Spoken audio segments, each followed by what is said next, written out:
Opinions are like belly buttons. Everyone has an opinion about which specialties are more or less competitive, but unfortunately, most of it is just noise, ego, and misinformation. Just because someone says that their specialty is the most competitive doesn't make it true. So how do you actually know which specialties are easier or harder to match into? Because that's really important if you're a pre-med or a med student and you're trying to plan your future. This is a shocking thing to say in a world where people say psych is super competitive and derm is impossible. Absolutely no way you're going to be able to do it. Remember, these are just anecdotes. They're not backed by data.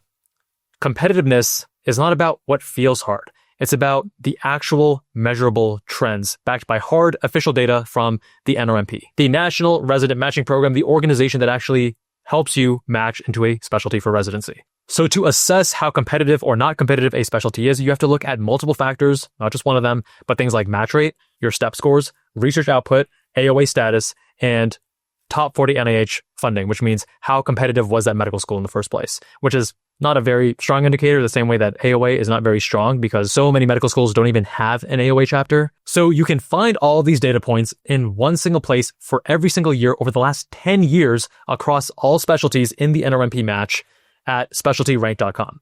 And we have our own interpretation of the data and we assign our own ranking. So we say match rate and step scores are the most important, then research, and we think AOA and NIH funding, not very important, so they have very low weights. And the higher the weight, the more important that variable is in terms of comparing it to other specialties and saying how competitive it is. But you may disagree, and that's totally fine because you can now customize your own weightings. So if you want to prioritize research, there's a slider and you can just increase the weighting of research and decrease the weighting of whatever other factor you think is less important. And what I'm hoping that this free tool does is provide some clarity and truth when things are very confusing, right? So a couple of years ago, everyone was saying, oh my God, psych is like the new neurosurgery. It's impossible. It's a top specialty. And then you look at the data and you're like, oh, okay, interesting. It was ranked number 19 out of 21, and now it's ranked number 15. So it definitely got more competitive, but it's nowhere near neurosurgery, right? It's still very attainable, 15 out of 21 or 22 specialties.